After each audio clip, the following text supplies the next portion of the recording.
Meus irmãos, nós estamos dentro deste tema principal deste ano ainda, né? Trabalhando aí alguns ensinamentos dentro deste tema, a presença manifesta de Deus. E hoje queremos falar sobre o impedimento à presença, né? O que pode impedir a presença de Deus na nossa vida, né? A unção de Deus sobre as nossas vidas. O nosso texto é 2 Crônicas, capítulo 26, 16 a 21. Aqui ele não está todo transcrito. Por quê? Porque não caberia na folha, tá?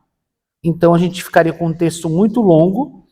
E aí eu fui cortando, colocando reticências e cortando o texto para que fique os pontos principais que eu gostaria de compartilhar com vocês nesta noite, tá? Mas eu quero só separar aqui para ler com vocês o texto completo, depois a gente vai fazer a leitura só nos pedacinhos aqui, tá?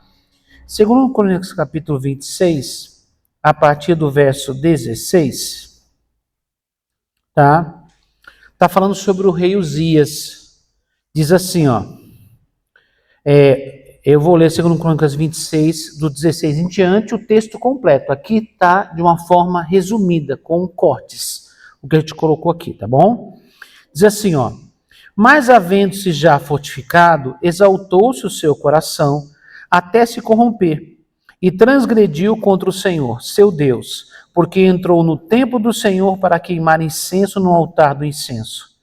Porém, o sacerdote Azarias entrou após ele, e com ele 80 sacerdotes do Senhor, varões valentes, e resistiram ao rei Uzias e lhe disseram: a ti, Uzias, não compete queimar incenso perante o Senhor, mas aos sacerdotes, filhos de Arão, que são consagrados para queimar incenso. Sai do santuário, porque transgrediste, e não será isso para a honra tua da parte do Senhor Deus. Então Uzias se indignou e tinha um incensário na sua mão para queimar incenso. Indignando-se ele, pois, contra os sacerdotes, a lepra lhe saiu à testa perante os sacerdotes na casa do Senhor, junto ao altar do incenso. Então o sumo sacerdote Azarias olhou para ele, como também todos os sacerdotes, e eis que já estava leproso na sua testa, e apressuradamente o lançaram fora, e até ele mesmo se deu pressa a sair, visto que o Senhor o ferira. Assim ficou leproso o rei Uzias até o dia da sua morte, e morou, por ser leproso, numa casa separada, porque foi excluído da casa do Senhor. E Jotão, seu filho, tinha a seu cargo a casa do rei, julgando o povo da terra. Fala, misericórdia. Então, irmãos, esse texto aqui é o texto completo, né? E eu fiz aqui um pequeno resumo, né, com pequenos cortes do texto que está aqui como base de leitura para mostrar aqui. Então, irmãos, vem para a nossa pergunta, para a gente abrir o nosso tema aqui. Quantos cristãos sinceros nunca experimentam um avivamento? O inimigo oculto é o orgulho, aquele que se disfarça de independência e autossuficiência. Deus se opõe ativamente aos soberbos. Então, irmãos, existem, logicamente, vários motivos para que alguém não possa experimentar este avivamento, esta presença de Deus nas suas vidas, manifesta em suas vidas. Mas é uma coisa que às vezes as pessoas não percebem. Porque normalmente nós falamos muito sobre pecado. Então a gente fala pecado, é matar, roubar, prostituir, adulterar, enfim, aquela coisa meio básica do pecado. Mas muitas vezes a pessoa teoricamente está fazendo tudo certo, mas permite que o orgulho entre no seu coração. Né? Aqui, o orgulho entrou no coração do rei de uma tal forma que ele se achou no direito de assumir uma posição que não era dele. Ele era o rei? Era. Ele mandava em tudo? Quase tudo. Por que quase tudo? Porque em Israel havia duas fontes de autoridade. Existia a autoridade religiosa, espiritual, que era a primeira, lembrando que por causa da religião e da fé é que existiu a nação de Israel, que existe a nação de Israel, que quando Deus chamou Abraão, Abraão não foi um sonho que ele teve e falou, eu vou fundar uma nação. Não. Deus falou com ele. Deus falou com Abraão, falou com Isaac, falou com Jacó. Depois Deus tirou o povo do Egito com sinais, com milagres, deu as leis que regiam a nação de Israel para Moisés e para o povo, e levou o povo até na terra prometida para poder viver como uma nação. Entenderam? Então, tudo era por causa de Deus. Então, a religião, né, a fé, a instrução religiosa vinha primeiro do que o rei. Inclusive, os primeiros 6 foram escolhidos por Deus. O primeiro Saul e o segundo Davi. Depois começou um sistema dos seus filhos, né, a descendência. Mas a princípio o primeiro e o segundo foram diretamente direcionados por Deus. Então, para a gente poder entender o contexto aqui. Então, o rei podia muita coisa, mas não podia tudo. E a lei era clara. Havia um povo separado para o serviço sacerdotal. Havia uma tribo, que eram os levitas, a tribo de Levi, separada para o serviço do templo. Mas nem todos os levitas eram sacerdotes. Uma parte era sacerdote, outra parte fazia os outros serviços, que eram os levitas. Então, já havia um outro nível. E existia um, que era o sumo sacerdote, que é o que entrava no Santo dos Santos, mas não é o caso aqui. O rei resolveu fazer o quê? Por conta própria, né? Para não passar pelos sacerdotes, ou sei lá, a Bíblia não dá detalhes, mas dá a entender que ele ficou orgulhoso e ele achou que ele podia diretamente entrar no lugar santo, pegar os utensílios do templo, que eram permitidos somente, né, naquela época, somente aos sacerdotes manuseá-los, e ele está com o incensário na mão, ele mesmo resolveu direto, eu vou depender de sacerdote, eu sou melhor que sacerdote. E aí foi por conta própria. E aí ele é confrontado pelo sumo sacerdote, que junto com mais 80 sacerdotes, fala, caramba, pastor, tinha muitos sacerdotes, tinha muitos sacerdotes, sabe por quê? Porque o país era muito grande e havia um serviço de sacerdócio numa escala, né? Porque tinha muita gente que vinha a Jerusalém, muito sacrifício, então era muita gente trabalhando, não era como no começo, havia muito mais gente no serviço sacerdotal. Então, tinha muita gente. Aqui diz, né? Aqui diz, deixa eu achar aqui. É isso mesmo, né?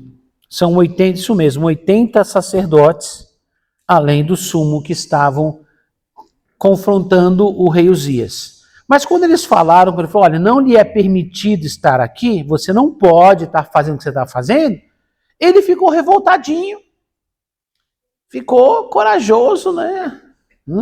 A Bíblia não vai dar detalhes, porque a Bíblia não narra todas as conversas, porque senão ficaria muito grande. Mas a Bíblia diz que ele ficou indignado. O que é essa indignação? É assim, por que vocês estão me barrando? Eu sou o rei. Eu sou o rei. Quer dizer, estava dizendo o seguinte, eu sou melhor do que vocês, eu sou mais importante do que vocês. E ali, irmãos, não era questão de quem é mais importante que quem. O rei era importante? Era. Os sacerdotes eram importantes? Eram. O sumo sacerdote era importante? Era. A questão é, a quem cabe o quê? Será que ele gostaria que os sacerdotes fossem lá interferir na sua maneira de governar? Claro que não. Ele também não tinha que interferir, nem querer fazer alguma coisa por conta própria. Então você percebe, irmãos, que o orgulho, ele rouba a sensatez, o equilíbrio das pessoas. Porque a pessoa começa a achar que ele está acima de certas coisas. Então, está acima dos outros. A lei é para você, mas para mim não. Não, isso é os plebeus, os pobres mortais, vocês. Eu não. A gente tem que tomar cuidado com isso, irmãos. Tomar cuidado. Então, o orgulho entrou no coração dele. A gente lembra o primeiro rei de Israel, que foi Saul, o orgulho entrou no coração dele. Para poder manter a sua posição diante do povo, o que ele fez? Ele também ofereceu sacrifício e não esperou Samuel. E a gente já conhece o final dessa história. Deu ruim. E ele vai e está querendo fazer quase a mesma coisa. Quer dizer, agora nem quis esperar ninguém. Quer dizer, ele resolveu fazer por conta própria e ainda ficou revoltado quando foi corrigido. Gente orgulhosa não gosta de ser corrigido. Pastor, ninguém gosta. Irmãos, gostar, a gente não gosta. Mas tem hora que você tem que tomar e você tem que baixar a cabeça que você está errado mesmo. O problema do orgulhoso é que ele sempre vai achar que ele não é culpado. Ou porque ele está acima dos outros, que ele pode fazer o que a interpretação dele, o jeito dele. No caso aqui, é a cabeça dele. Fala, eu posso porque sou eu o cara. Ele era um cara abençoado? Era um cara que se desenvolveu? Sim, a gente vai ler aqui rapidamente sobre a vida dele. Se destacou muito rápido. Só que ele não soube lidar com este crescimento, com essa exposição. Nem todo mundo está preparado para lidar com o sucesso. Sabia disso?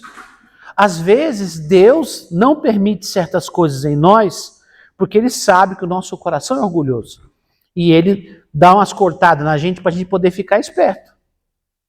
E não é para o nosso mal, é para o nosso bem, porque Ele nos ama. Então, irmãos, quem não quer ser corrigido, não faça coisa errada. Simples assim. Ué? Se fez coisa errada, gostando ou não, precisa ser corrigido. Ninguém gosta de ser corrigido, irmãos. A gente gosta de estar certo. O ser humano tem essa natureza, a gente quer estar sempre certo. Mas a gente erra. Agora, a questão entre o orgulhoso e o humilde é que o orgulhoso não aceita ser corrigido.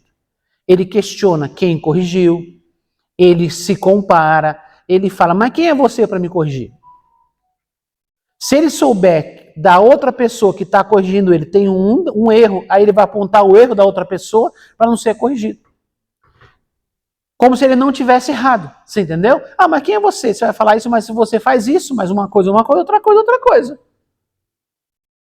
Independente se o outro está errado em alguma coisa, se eu estou errado, eu tenho que mudar, me arrepender e deixar de fazer. E o orgulhoso vai achar motivo, vai jogar a culpa nas pessoas. Ah, eu fiz isso por causa daquilo. Ou então vai confrontar, vai se revoltar, vai se achar melhor que os outros, vai desmerecer quem está corrigindo. Quem é você para me corrigir? Hoje eu já tô meio coroa. Mas quando eu comecei a ser pastor, eu comecei a dirigir a primeira igreja quando eu fazia pouquinho tempo que eu tinha 20 anos. Em alguns lugares eu tive dificuldade com algumas pessoas, porque as pessoas achavam, por eu ser pastor mais jovem, eu não poderia corrigi-las. Você reconhece gente orgulhosa assim, rapidamente. Porque elas não querem ser corrigidas, então elas acham alguma coisa na gente. Como não achava nada em mim, aí falava, é porque você é novo demais. Ué, tem a ver uma coisa com outra? Não, né? Ou então aquelas indiretas, assim, quando você chegou na igreja, você era novo, eu conheci você desde menino. E daí? Agora eu sou seu pastor, qual é a diferença? Mas tem tudo isso, irmãos, já passei por tudo isso. Por ser novo. Outra coisa, por ser solteiro. Muito tempo, né? Eu fiquei solteiro até quase 45 anos. Então tinha gente que achava que eu não podia dar um conselho para eles, porque eu não era casado, por exemplo. Ué, não tem nada a ver, irmãos, eu sabia o que estava falando. Mas a pessoa não aceita. Quer dizer, eu só posso corrigir quem fuma maconha porque eu fumo maconha? Não. Ué? Ah, você não usa droga, você usou já? Não, então você não pode me corrigir. Ué? Você não pode adulterar? Não, você já adulterou? Não. Então você não pode me corrigir. Ué? Vocês entenderam? Tem umas loucuras, irmãos. Quando você está com a autoridade de Deus para corrigir, você vai encontrar pessoas orgulhosas no seu caminho. Né? Então, Uzias, ele ficou revoltado, ele estava perturbado, irmãos. O orgulho fez com que ele abrisse o caminho para a perturbação. Vamos avançando aqui, ó. O inimigo oculto é o orgulho, aquele que se disfarça de independência e autossuficiência, quer dizer, eu não preciso de ninguém. Deus se opõe ativamente aos soberbos. Uzias era tudo aquilo que todos gostariam de ser. Aos 16 anos virou rei, reformador espiritual e militar poderoso. Então, irmãos, ele era uma pessoa com qualidades? Sim.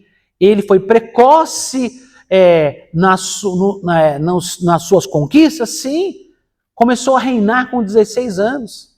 Né? Ele fez mudanças, trouxe muitas coisas boas para Israel, ninguém estava questionando isso. Mas em algum momento ele começou a ficar orgulhoso e achar que não precisava dos outros. Tem gente que é assim, irmãos. Ele vai bem até um certo ponto. Aí chega aí ele começa a crescer, e daí ele começa a pisar nas pessoas que o ajudaram a crescer. Né? Eu não estou falando de uma dependência doentia, irmãos. Não estou falando de você ser submisso à manipulação emocional. Você não, aquela coisa, você deve para mim para sempre, porque fui eu que orei por você. Não, não é isso não, irmãos. Mas respeito é bom. Reconhecer a unção da outra pessoa e a bênção da outra pessoa também é bom. Não é? Reconhecer. Aprenda a separar as coisas. O que é separar as coisas, irmãos? Foi o que Davi fez. Você vê exemplo, né? Saul fazia umas coisas erradas, mas quando deram conselho para Davi matar o rei, o que ele falou? Eu não vou fazer uma coisa dessa. Longe de mim que eu peque contra o Senhor. Para quê? Para matar o quê? O ungido. Pastor, mas Saul estava perturbado. Ué, mas foi Deus que colocou, Deus que tire ele. Não sou eu que vou tirar. E olha que Davi tinha motivos, porque ele era perseguido, e ele tinha até uma unção de Deus feita por Samuel.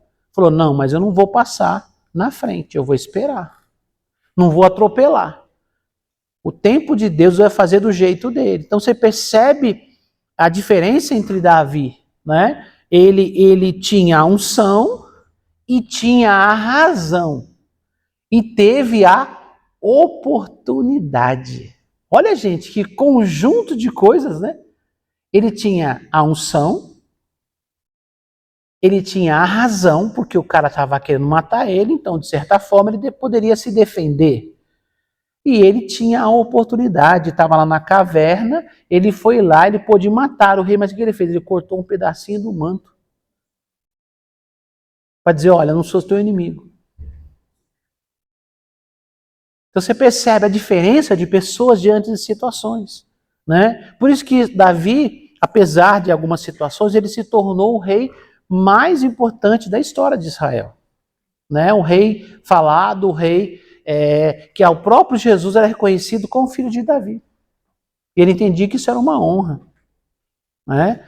Então você percebe a diferença de Davi. Davi, quando pecou, que ele falou? Quando ele pecou, ele ficou um tempo com a vida errada. Quando o profeta Natan chegou e falou com ele, né? Ele falou, e o confrontou, falou, foi você que fez isso. Aí o que ele fez? Ele falou, eu pequei contra o Senhor.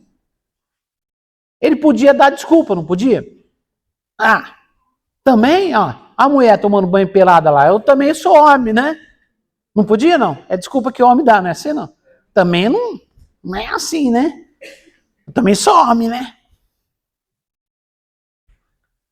Ou podia falar, não, eu peguei a mulher porque o marido não ligava para ela. Chamei o cara aqui um monte de vezes para ficar com a mulher e não quis ficar.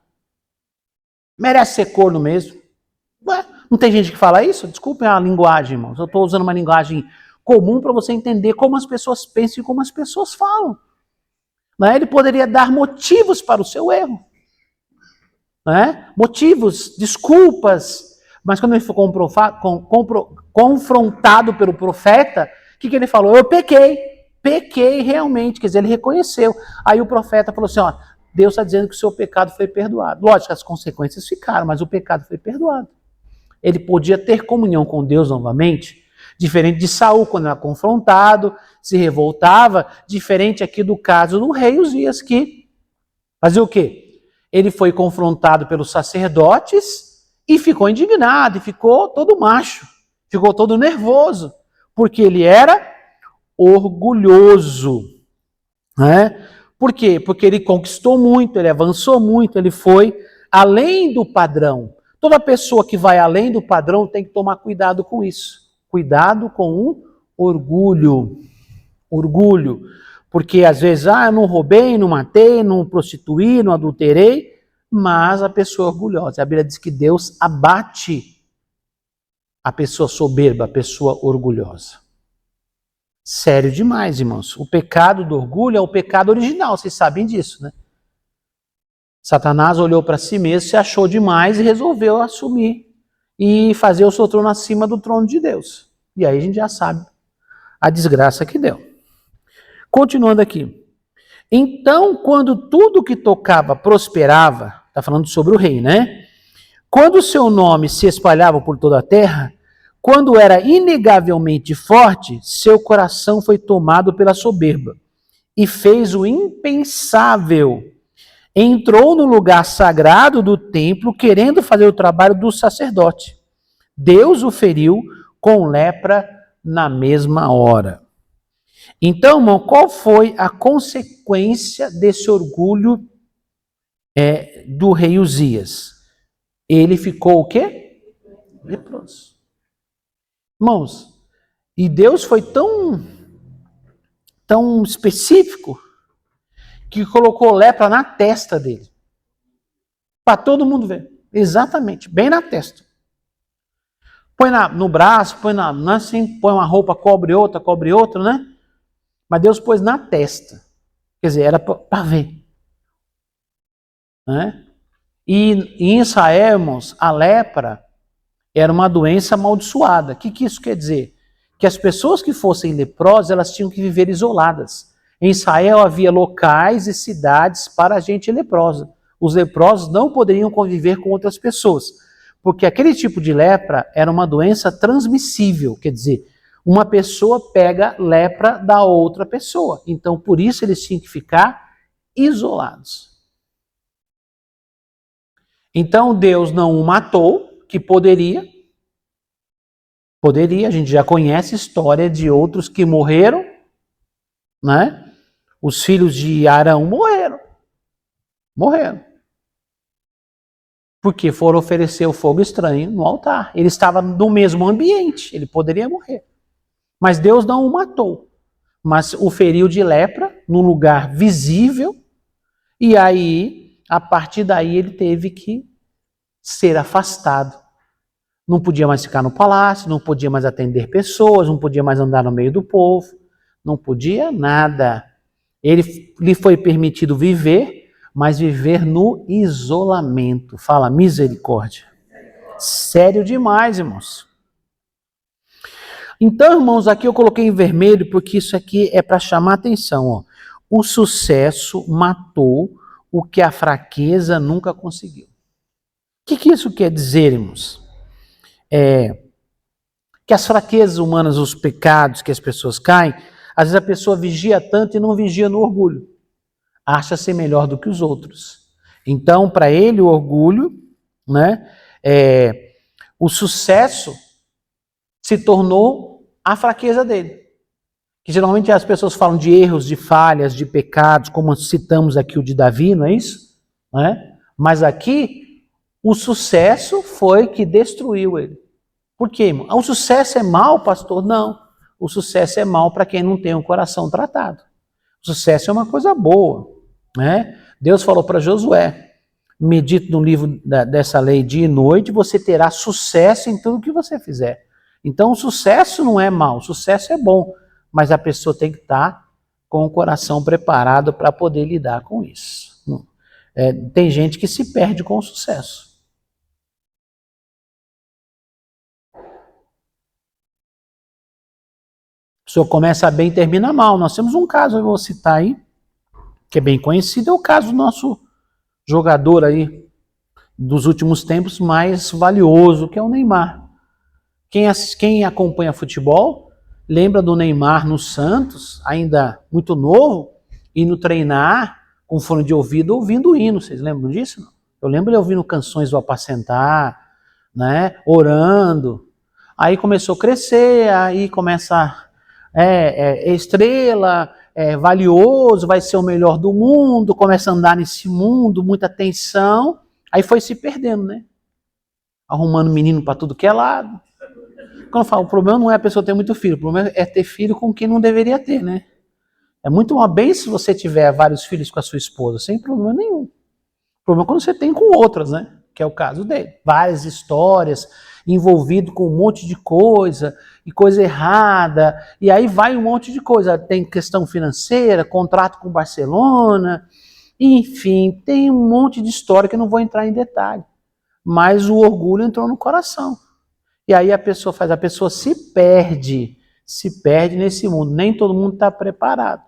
Pastor, mas isso é normal? Não, irmão, não é normal. A gente não pode normalizar aquilo que não é normal. Pastor, é comum? Sim. Quando eu falo comum, quer dizer, tem muita gente fazendo. Mas isso não é normal. Não podemos achar que... Porque nós temos outros casos de outras pessoas que passaram pelo mesmo processo e não ficaram assim. Mantêm uma vida correta, uma vida equilibrada, vivem o sucesso. Podemos citar, no caso do futebol, vários jogadores. Passou, mas a maioria se perdeu. A maioria não está preparada para lidar com isso. Mas muitos estão lá ganhando fortunas, rios, milhões em dinheiro, sucesso, fama e mantém o padrão, respeito, família, os que creem em Deus, servindo a Deus, honrando a Deus. Então a gente não pode usar exemplos errados para poder querer trazer para nós algo, porque a maioria faz, a gente vai fazer também. Nós não estamos nesse padrão. A Bíblia diz que a gente tem que seguir o princípio de Deus. Daniel estava na Babilônia, mas ele e os seus amigos não permitiram que a Babilônia estivesse neles. Eles estavam na Babilônia, mas a Babilônia não estava neles. Enquanto os outros faziam diferente, faziam do jeito da Babilônia, eles faziam do jeito que eles aprenderam com Deus. Havia pressão, havia até risco de morte, mas eles permaneceram em servir a Deus. Mesmo depois, pastor, mas eles eram muito novos, não tinham nada a perder. Não, irmãos, a gente vai avançando na história. Depois que os seus amigos já eram príncipes, pessoas importantes, eles confrontaram o rei, não se dobrando diante da imagem da estátua de ouro. Eles já não eram pessoas do povo mais. Eles já eram destacados, já eram líderes. Mais à frente, Daniel tinha 120 líderes, cada um representando lugares diferentes em que a Babilônia dominava, os médios e persas dominavam, e Daniel estava entre os 3 mais importantes dos 120. E a Bíblia diz que o rei pensava em colocá-lo sobre o líder de todos. Todos. Aí o rei resolveu colocar uma lei que ninguém podia orar. Ele podia dizer, não, eu não vou perder minha posição. Eu não vou me arriscar. Eu lutei aqui, já faz 60 anos que eu estou lutando aqui nessa vida aqui para chegar onde eu cheguei. E agora eu vou... Não. Ele continuou orando do mesmo jeito que eu orava. Isso mostrava o quê? Dependência de Deus. Porque quando ele soube dali, a Bíblia diz que ele foi orar. Por que ele foi orar? Porque ele entendia que aquela posição que ele estava era porque Deus o queria ali. O que ele ia fazer? Ele foi orar. mesmo sabendo que era contra a lei. Então isso demonstrava o que nele? Humildade. E ele foi condenado, vocês sabem, Deus o guardou, o protegeu e virou o jogo. Mas ele poderia jogar o jogo dos outros. Era o maior império do mundo. Ele estava sendo cotado para liderar 120 nações diferentes. Você sabe o que é isso? Se você estudar a história, o império era muito poderoso. Muito, muito. Muito. Mas ele arriscou tudo aquilo para poder honrar a Deus. Para mostrar, eu dependo de Deus, eu estou aqui por causa de Deus. Então, irmãos, não adianta de querer usar isso como argumento. Todo mundo está fazendo, todo mundo faz, ou todo mundo já pecou. Irmãos, isso é conversa de gente orgulhosa, que não quer ser corrigido. Irmãos, todo mundo que erra também vai ter consequências. Se não chegou, vai chegar. Fica tranquilo, viu? Fica em paz. Se não chegou, vai chegar. Né? Pastor, mas por que às vezes parece que demora?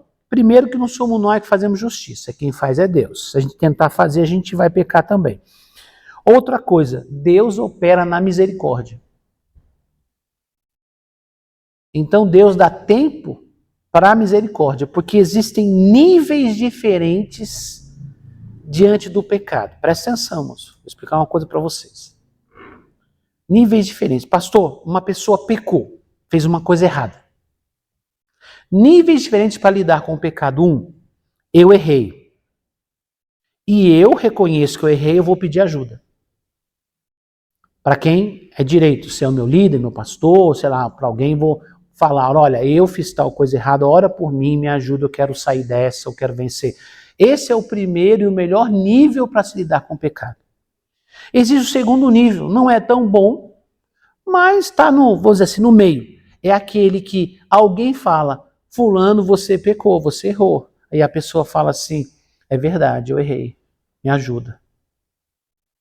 E tem o terceiro, que é o pior de todos, que é aquele que alguém fala, você errou, ele fala, não, não errei não, sendo que ele errou. Esse é o complicado. Entenderam, irmãos? Então, existem níveis de gente para lidar com o pecado. Então, se você pecou, você reconheceu que pecou, antes de alguém falar, ou alguém descobrir, ou alguém ir lá contar, enfim, você ser confrontado, vai lá e conserta o mais rápido possível.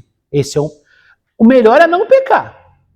Mas, se pecar, esse é o caminho mais rápido para resolver. Segundo alguém confrontou você, reconheça que você está errado.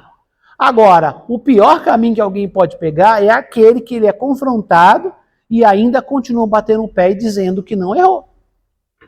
Ou começa a dar desculpa, começa a jogar para cima dos outros. Ele não está pedindo perdão, ele está se justificando. O que é se justificar, pastor? É aquela pessoa que fala, não, eu pequei mesmo, mas é porque tal coisa aconteceu, porque tal coisa, fulano fez assim para mim, porque fulano me tirou do sério, eu traí porque minha mulher me traiu, eu pequei porque a pessoa ficou vir em cima de mim o tempo todo, me tentando, então eu fiz isso por causa de tal fulano, por causa de todo, eu fiquei chateado, fiquei triste com as pessoas, então eu resolvi fazer tal coisa. Esse é o pior nível. Quando você fica dando justificativa, né, e jogando a culpa nos outros. Sim, Adão e Eva, foi o princípio de tudo, né? Entendeu, irmãos? Então tem que tomar cuidado com isso. Vamos lá, continuando. O que aconteceu com Uzias pode acontecer com qualquer um de nós. Não foi Deus sendo cruel, foi Deus sendo misericordioso. Por quê, pastor? Porque ele podia morrer naquela hora.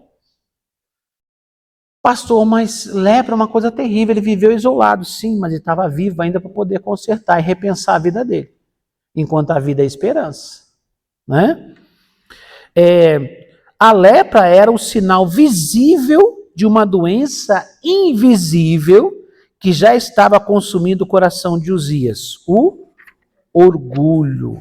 Então a lepra só para mostrar algo que já estava dentro dele. Uzias morreu isolado, leproso, excluído da casa de Deus. Quer dizer, ele queria entrar dentro do lugar que ele não podia entrar. agora ele não podia ir para lugar nenhum na casa de Deus. Não podia nunca mais ir lá, né? Não porque falhou, mas porque teve sucesso demais e esqueceu quem o abençoou. Teve sucesso o quê? Demais. E se esqueceu de quê? De quem o abençoou. Então, irmãos, o problema não é ter sucesso, o problema é você esquecer de onde você saiu. Eu costumo usar um termo aqui, nós não podemos esquecer do buraco onde nós saímos. Quando eu falo isso, não é para você ser uma pessoa pessimista, aquela pessoa ficar lembrando o passado e chorando, né, achando que você não vale nada. Ah, eu não valho nada, eu sou pior que o cocô do cavalo do bandido. Ué, tem um líder famosíssimo no Brasil que fala isso. Né? Então, irmãos, não precisa ser assim, nós somos filhos de Deus, fala amém. Se a gente não valesse nada, Jesus não teria morrido na cruz por nós, tá bom? Então, só para poder a gente se situar aqui, tem gente que vive se amargurando por um passado. Se o seu passado foi perdoado, se Deus fez de você de novo, se Deus refez a sua vida, se você está em Cristo, você é uma nova criatura. Então, consciência de pecado é uma coisa, e baixa autoestima, complexo, isso não é de Deus, não. Tá? Então, não é por aí, não. Então, Deus quer que você tenha sucesso, sim, mas você não esqueça, tá? Como é que você chegou no sucesso? Aonde você estava? Quem te conduziu nesse processo? É isso que é a questão que nós estamos falando aqui. Vamos lá, avançando então? Então, o que é quebrantamento? Quebrantamento não é fraqueza, é morte do ego. É quando você, vamos lá, temos 4 pontos aqui. Reconhece que sem Deus você é nada. Tá grifado para você não esquecer, tá? Reconhece que sem Deus você é nada. Rende toda a sua vontade a Ele. Para de competir, de se justificar, de se promover.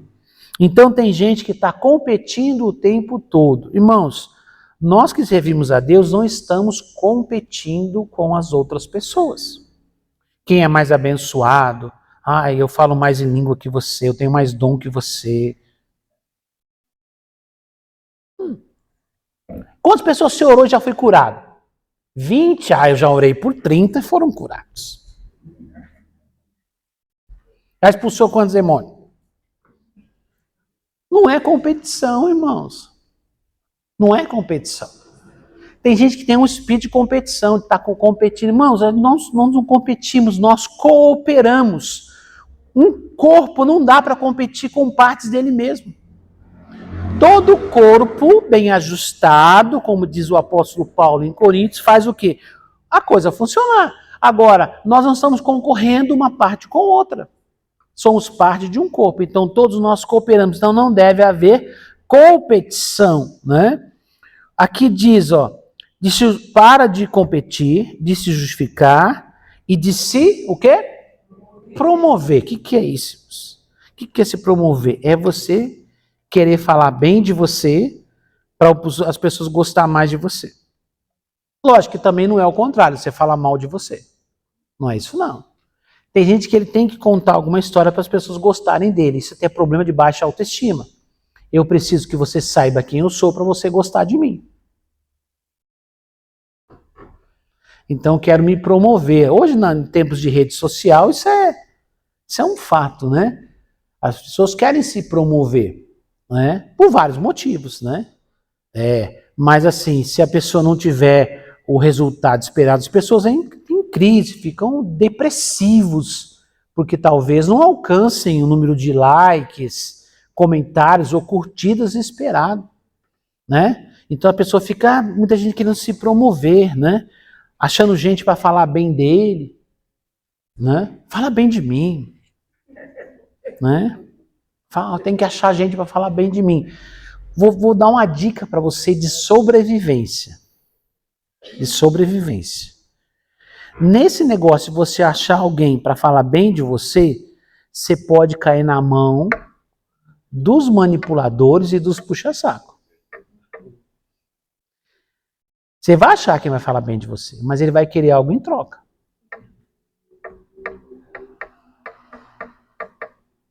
Tá? Então, não é porque ele se importa com você ou gosta de você, é porque ele tem algum outro interesse.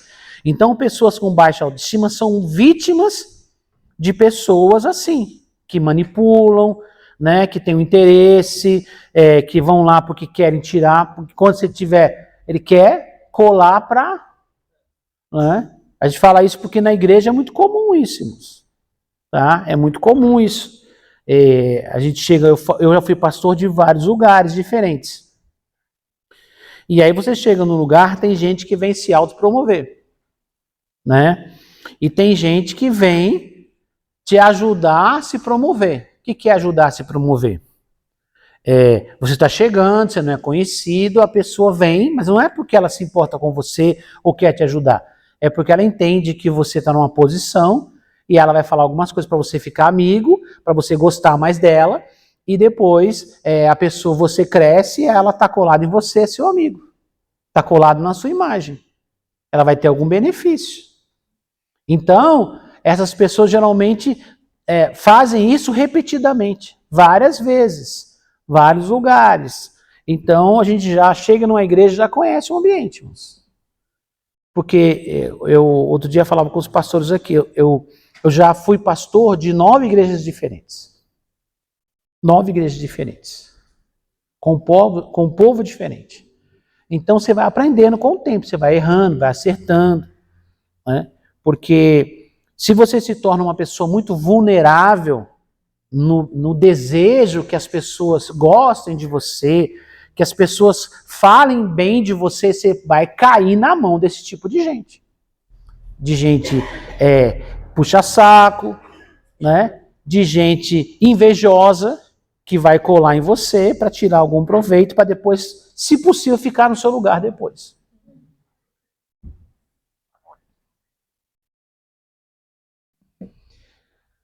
Então, irmãos, procure ficar atento quanto a isso.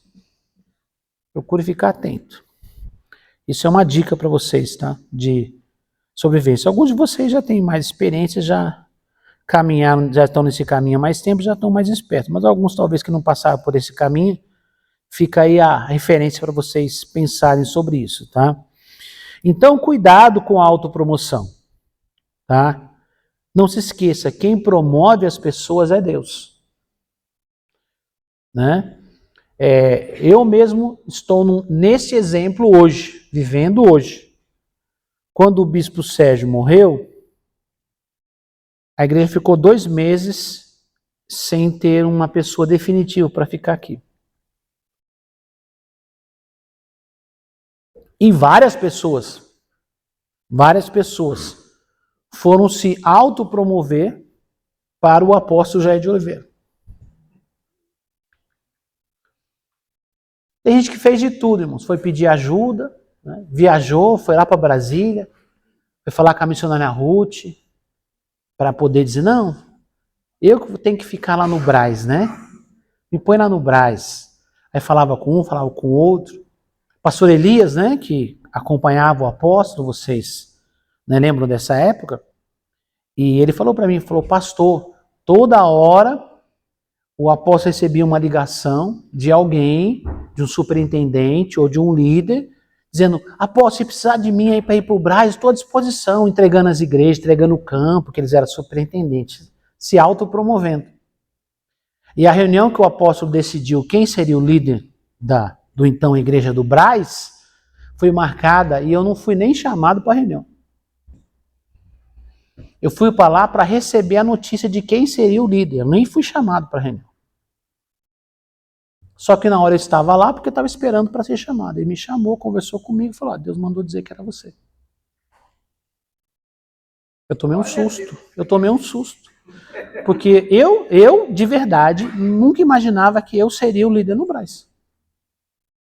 Não fui me autopromover, não fiquei ligando para apóstolo, fiquei mandando recado, não pedi para ninguém falar bem de mim. Nem falei com ele, nem pedi para ninguém falar bem de mim para ele.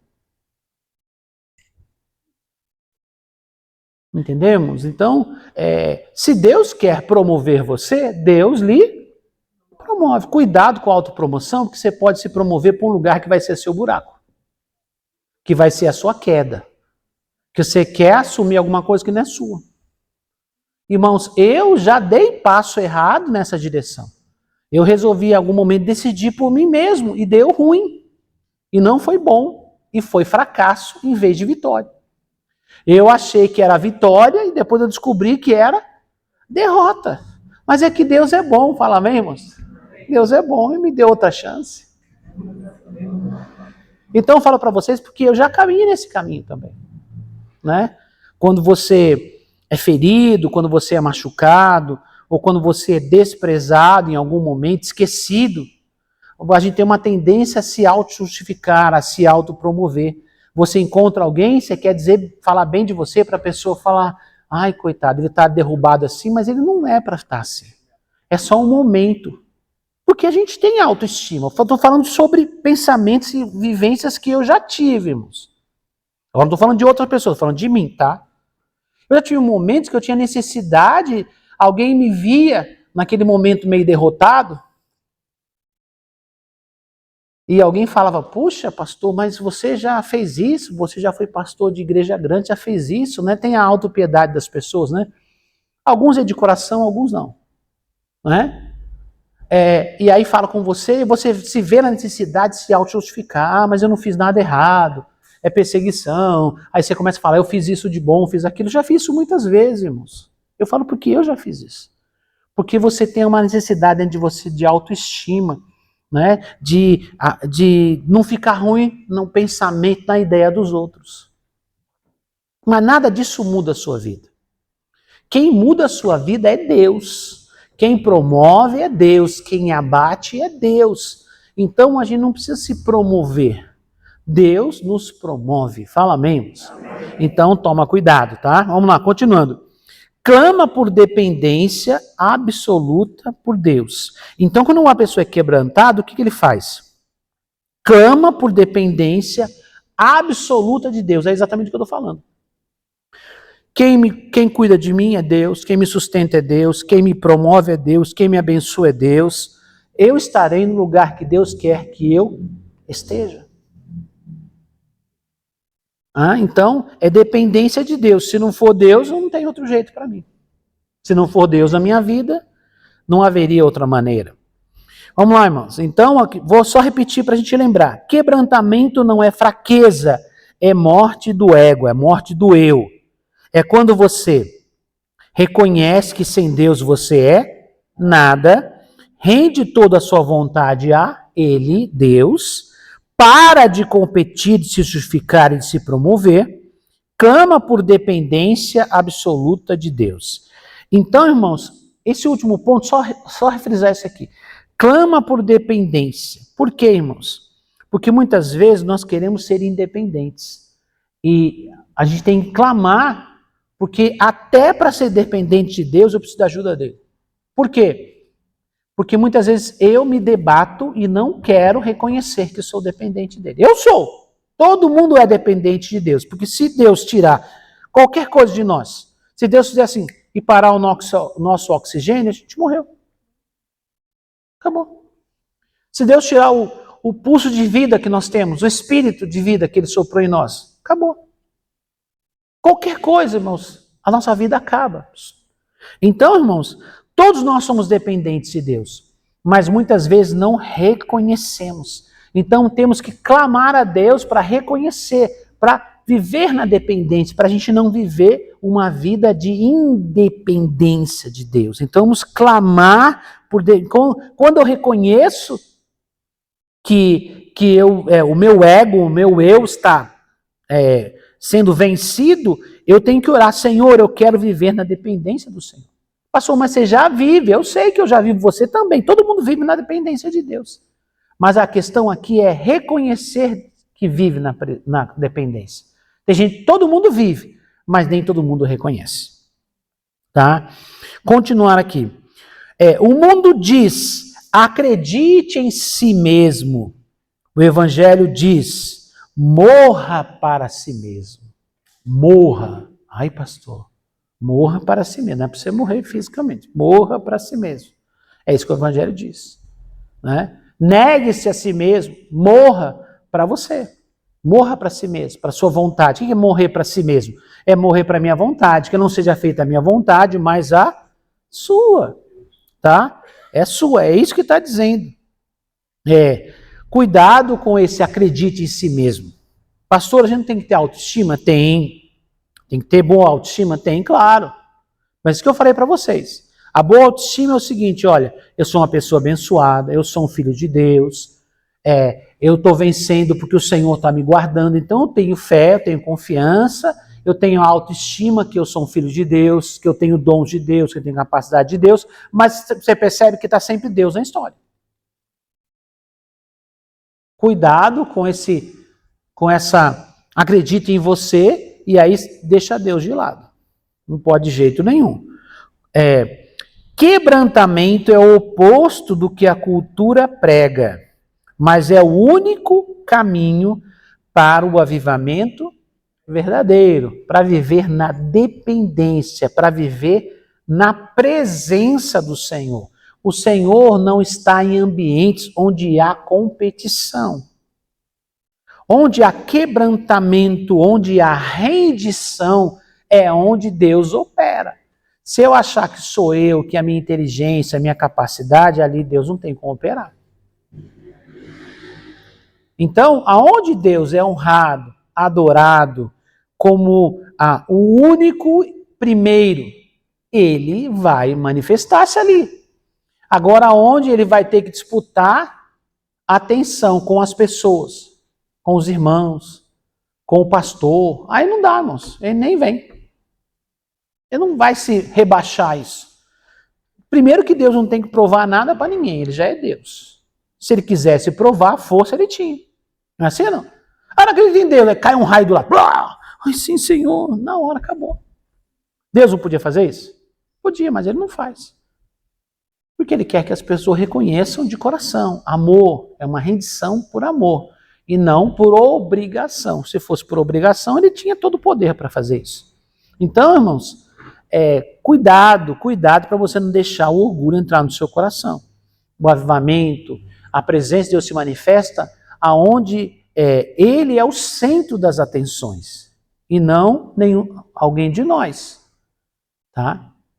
O mais importante não é a igreja, o mais importante não sou eu, o mais importante não são os outros pastores, o mais importante não são os irmãos, não é o apóstolo, o mais importante sempre é Deus. Para sermos igreja, Deus tem que estar no centro de tudo. Nós não somos perfeitos, irmãos, a gente já tem consciência disso, tá? Mas o que a gente não pode falhar nisso, de jeito nenhum. Porque o orgulho, ele mata a dependência de Deus. Porque às vezes a pessoa peca, mas ele ainda está na dependência de Deus, ainda é mais fácil ele ser tratado. E a pessoa que é orgulhosa, como é que vai ser tratado? Complicado, né? Vamos lá. Mas como chegar lá? A única cura para o orgulho é contemplar Jesus na cruz. É impossível olhar para o Calvário e permanecer arrogante. Então vamos olhar de novo aqui. A única cura para o orgulho é contemplar Jesus na cruz. É impossível olhar para o Calvário e permanecer arrogante. Por quê? Vamos entender isso aqui, ó. Ali o Deus Todo-Poderoso. Que Deus Todo-Poderoso? Jesus, tá? Lembrando que Jesus não foi uma criatura que foi feita por Deus para vir na terra morrer na cruz. Como algumas religiões afirmam, tá? Algumas religiões cristãs, inclusive. Jesus não foi criado como um anjo para vir aqui sofrer na cruz. Jesus é Deus. Ele é o Criador. Ele é o Senhor. Então aqui estamos falando de Deus. Ali o Deus Todo-Poderoso se esvaziou de toda glória. Então, irmãos, para ele poder viver como homem, ele teve que deixar de lado a sua glória. Esvaziar-se. Quer dizer, eu vou abrir mão de tudo para viver como um ser humano. Assumiu a forma de servo, é isso que o texto bíblico diz. Ele assumiu a forma de servo. Ele veio aqui para servir. Ele não veio aqui para ser servido, ele não veio aqui porque se ele quisesse, as pessoas queriam proclamá-lo rei, mas ele não quis. Falou, não, eu vim aqui para servir vocês. Eu vim aqui para servir vocês com ensinamento, com bênção, com libertação, com cura, com a salvação, enfim, eu vim servir vocês aqui. É isso que ele assumiu a forma de servo, tá? Diz aqui, ó, se sujeitou à morte mais humilhante. Na época de Jesus, os piores bandidos, os caras considerados irrecuperáveis, eram crucificados. Então, a pena máxima que existia para as piores pessoas era crucificação. E Jesus, sem ter um pecado, foi para a cruz. Tá? E o último aqui diz, morreu por pecadores indignos. O que isso quer dizer, irmãos? Porque ele morreu pelos pecadores, sim. Todos os pecadores, todos nós pecadores. Mas quando eu falar pecadores indignos, ainda sobe o nível. Por quê? Porque a gente não merece. Mas tem gente que ajuda ainda para não merecer nada mesmo. Por exemplo, ele estava lá na cruz, morrendo, pelas pessoas que estavam acusando lá embaixo. Ele estava na cruz morrendo pelos soldados que estavam judiando dele.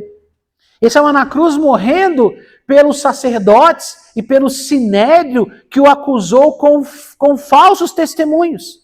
Ele estava ali morrendo para as pessoas que ele veio abençoar, gente que ele curou, que ele libertou, que ele ensinou, estava naquela multidão que gritava, solta Barrabás, solta Barrabás.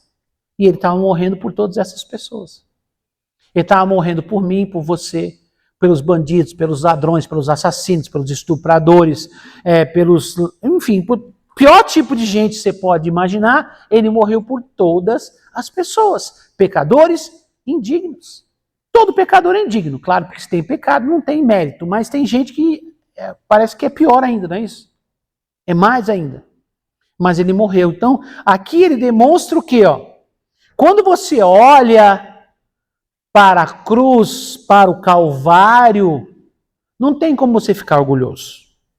Se Jesus, que tinha tudo, não se orgulhou, esvaziou a si mesmo, assumiu a forma de servo e se entregou por nós, morrendo por uma morte terrível por gente que não merecia. Mas mesmo assim ele fez. Ele se sujeitou a tudo isso. Então ele demonstrou humildade quando ele não precisava ter humildade nenhuma. Porque realmente, se alguém é Deus, não precisa ter humildade. É Deus. Mas ele fez isso por nossa causa. Então quem pode se sentir orgulhoso diante do ato de Jesus?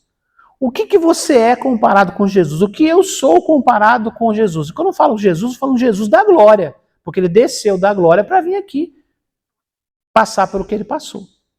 E por que eu tenho que ficar orgulhoso de alguma coisa? Eu não mereço nada. Você não merece nada.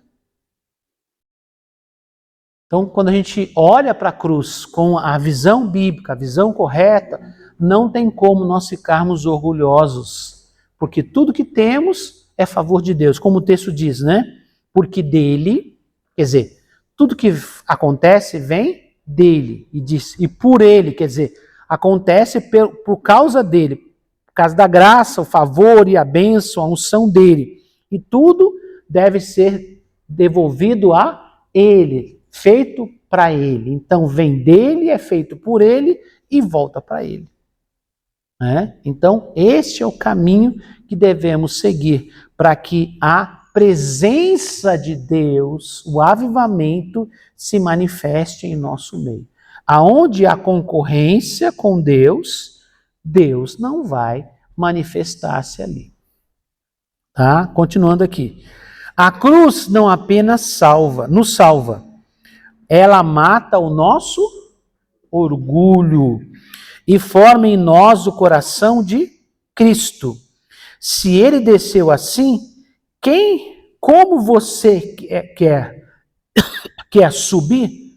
Como é que você quer se orgulhar sendo que o próprio Senhor não se orgulhou.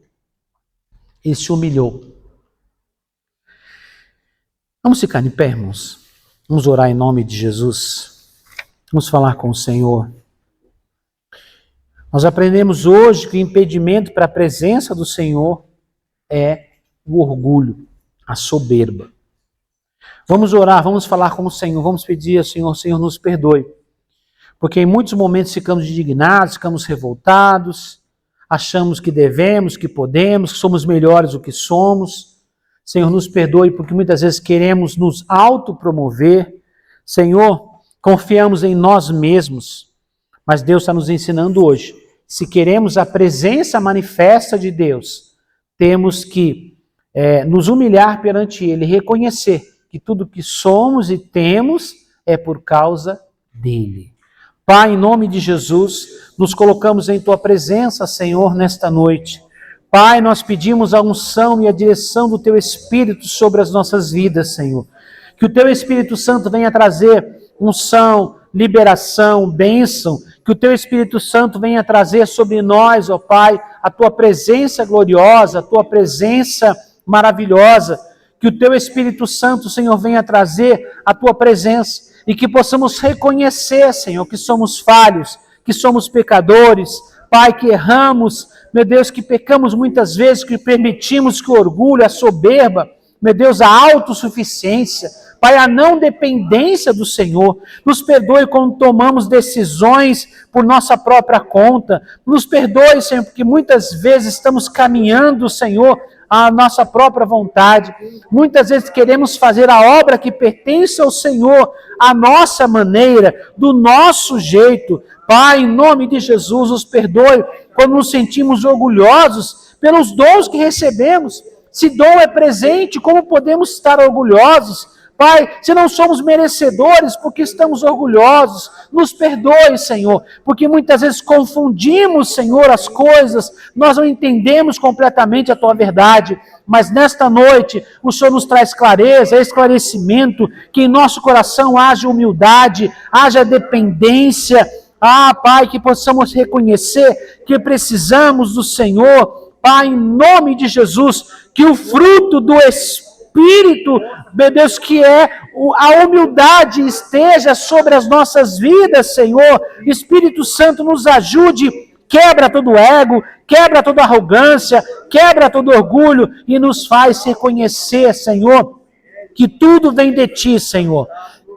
Nós lhe pedimos, meu Pai, em nome de Jesus, que sejamos uma igreja, Pai, em total dependência do Senhor. Reconhecendo a dependência, vivendo na dependência do Senhor. Nós lhe pedimos e agradecemos em nome do Senhor Jesus. Amém e amém. Deus abençoe. Pode assentar, irmãos.